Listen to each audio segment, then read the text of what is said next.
senin tehdiline peydan geldi.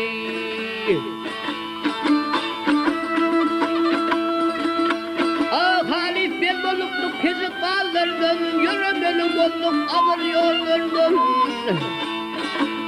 Yine uluk ilerdim, görüşmeye didar geldi.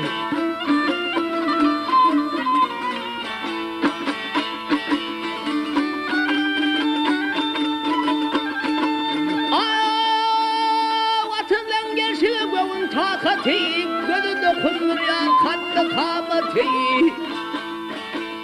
Bereketin baktınmaz alameti, Abdullah yeni de meydana geldi.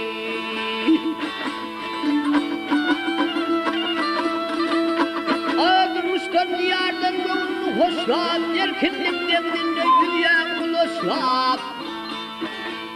Yayla halkımın bağını alkışlar, devlet sarhavetli firdana geldi.